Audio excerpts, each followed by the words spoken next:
Plano de leitura da Bíblia da Igreja Cristã Pagiel. Estamos no dia 168 e a leitura em Gálatas 6, 2 Samuel 2, Jó 18. Capítulo 6. Irmãos, se alguém for surpreendido em algum pecado, vocês que são espirituais deverão restaurá-lo com mansidão. Cuide-se, porém, cada um para que também não seja tentado. Levem os fardos pesados uns dos outros e assim cumpram a lei de Cristo. Se alguém se considera alguma coisa, não sendo nada, engana-se a si mesmo. Cada um examine os próprios atos e então poderá orgulhar-se de si mesmo sem se comparar com ninguém, pois cada um deverá levar a própria carga.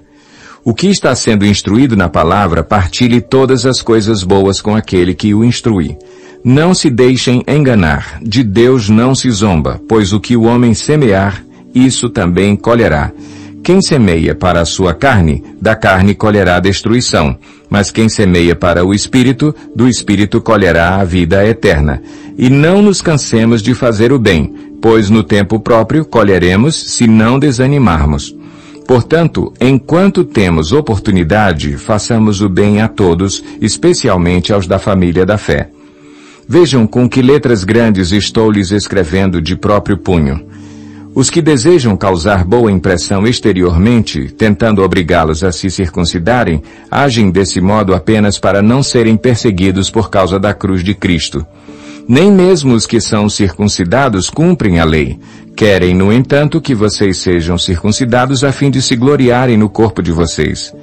Quanto a mim, que eu jamais me glorie, a não ser na cruz de nosso Senhor Jesus Cristo, por meio da qual o mundo foi crucificado para mim e eu para o mundo.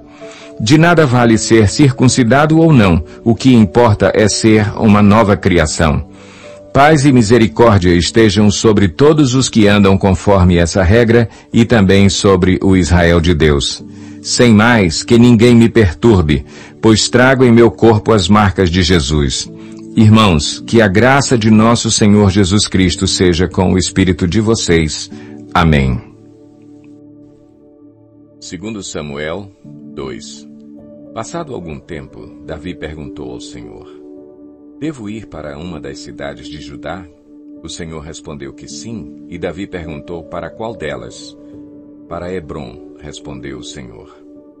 Então Davi foi para Hebrom com suas duas mulheres, Ainoã, de Jezreel, e Abigail, viúva de Nabal, o carmelita. Davi também levou os homens que o acompanhavam, cada um com sua família, e estabeleceram-se em Hebrom e nos povoados vizinhos. Então os homens de Judá foram a Hebrom e ali ungiram Davi, rei da tribo de Judá. Informado de que os habitantes de Jabes de Gileade tinham sepultado Saul, Davi enviou-lhes mensageiros que lhes disseram: o Senhor os abençoe pelo seu ato de lealdade, dando sepultura a Saul, seu rei.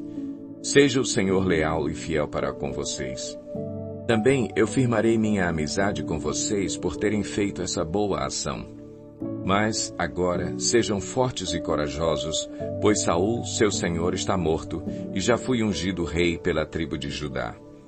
Enquanto isso, Abner, filho de Ner, comandante do exército de Saul, levou Isbosete, filho de Saul, a Maanaim, onde o proclamou rei sobre Gileade, Assuri, Jezreel, Efraim, Benjamim e sobre todo o Israel. Isbosete, filho de Saul, tinha 40 anos de idade quando começou a reinar em Israel e reinou 2 anos. Entretanto, a tribo de Judá seguia Davi, que a governou em Hebrom por 7 anos e 6 meses. Abner, filho de Ner, e os soldados de Isbosete, filho de Saul, partiram de Maanaim e marcharam para Gibeon. Joabe, filho de Zeruia, e os soldados de Davi foram ao encontro deles no açude de Gibeon. Um grupo posicionou-se num lado do açude, o outro grupo no lado oposto. Então Abner disse a Joabe: vamos fazer alguns soldados lutarem diante de nós. Joabe respondeu: de acordo. Então 12 soldados aliados de Benjamim e Isbosete, filho de Saul, atravessaram o açude para enfrentar 12 soldados aliados de Davi.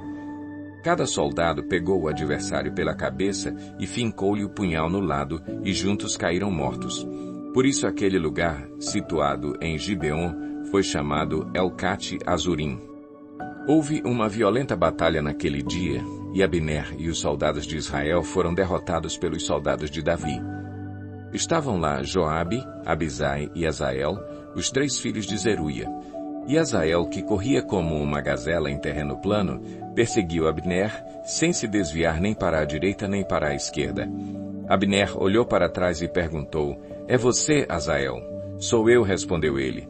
Disse-lhe então Abner: "É melhor você se desviar para a direita ou para a esquerda, capturar um dos soldados e ficar com as armas dele." Mas Azael não quis parar de persegui-lo. Então Abner advertiu Azael mais uma vez: "Pare de me perseguir, não quero matá-lo. Como eu poderia olhar seu irmão Joabe nos olhos de novo?" Como, porém, Azael não desistiu de persegui-lo, Abner cravou no estômago dele a ponta da lança, que saiu pelas costas, e ele caiu, morrendo ali mesmo. E paravam todos os que chegavam ao lugar onde Azael estava caído. Então Joabe e Abisai perseguiram Abner. Ao pôr do sol chegaram à colina de Amá, defronte de Gia, no caminho para o deserto de Gibeon. Os soldados de Benjamim, seguindo Abner, reuniram-se, formando um só grupo, e ocuparam o alto de uma colina. Então Abner gritou para Joabe: "O derramamento de sangue vai continuar? Não vê que isso vai trazer amargura? Quando é que você vai mandar o seu exército parar de perseguir os seus irmãos?" Respondeu Joabe: "Juro pelo nome de Deus que, se você não tivesse falado, o meu exército perseguiria os seus irmãos até de manhã." Então Joabe tocou a trombeta, e o exército parou de perseguir Israel e de lutar. Abner e seus soldados marcharam pela Arabá durante toda a noite. Atravessaram o Jordão, marcharam durante a manhã inteira e chegaram a Manaim.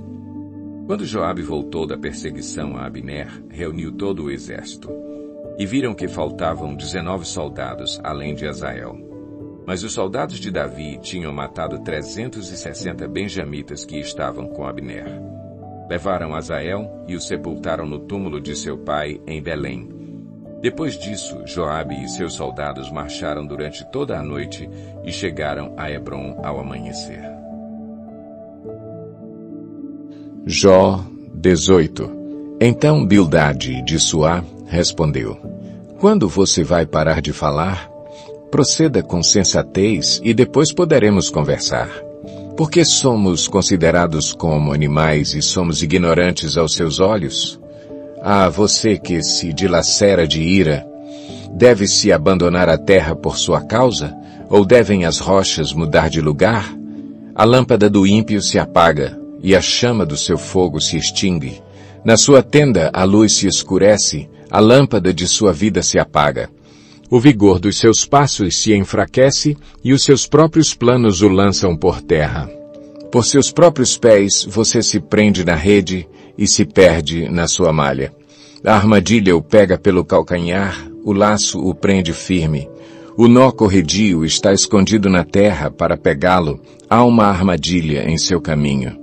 Terrores de todos os lados o assustam e o perseguem em todos os seus passos.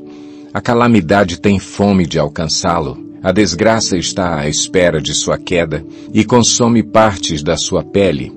O primogênito da morte devora os membros do seu corpo. Ele é arrancado da segurança de sua tenda e o levam à força ao rei dos terrores. O fogo mora na tenda dele, espalha um enxofre ardente sobre a sua habitação. Suas raízes secam-se embaixo e seus ramos murcham em cima. Sua lembrança desaparece da terra e nome não tem, em parte alguma. É lançado da luz para as trevas, é banido do mundo. Não tem filhos nem descendentes entre o seu povo, nem lhe restou sobrevivente algum nos lugares onde antes vivia. Os homens do Ocidente assustam-se com a sua ruína e os do Oriente enchem-se de pavor. É assim a habitação do perverso. Essa é a situação de quem não conhece a Deus.